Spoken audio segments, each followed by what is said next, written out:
আটাইতকৈ দুখৰ কথা যিজোপা বাখৰ বেঙেনা গছ পূৰ্বতে আপোনালোকক বহু প্ৰতিবেদন আমি দেখাইছোঁ প্ৰতিবেদনত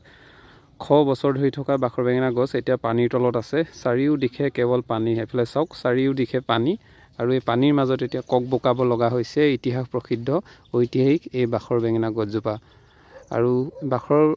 বেঙেনা গছজোপা ৰক্ষণাবেক্ষণৰ ক্ষেত্ৰত বিশেষ ব্যৱস্থা গ্ৰহণ কৰিছে যদিও এই ব্যৱস্থাই কোনো ধৰণৰ সুফল দিয়া নাই চাওক চাৰিওফালে এতিয়া পানী আৰু বাখৰ বেঙেনাৰ সৃষ্টি আঁৰত বহুকেইটা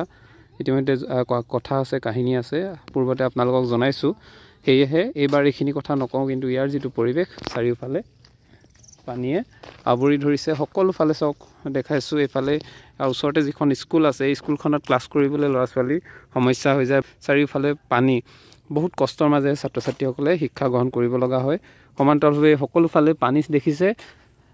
চাৰিওদিশে এতিয়া দিচাঙৰ পানী মিশ্ৰিত হৈ চাৰিওফালে গোটেই সমগ্ৰ অঞ্চলটোৱে বুৱাই পেলোৱা পৰিলক্ষিত হয় অৰ্থাৎ এই বাখৰ বেঙেনা ঐতিহাসিক বাখৰ বেঙেনা গছজোপালৈ এতিয়া কিন্তু বৃহৎ প্ৰত্যাহ্বান অহা দেখিবলৈ পোৱা গৈছে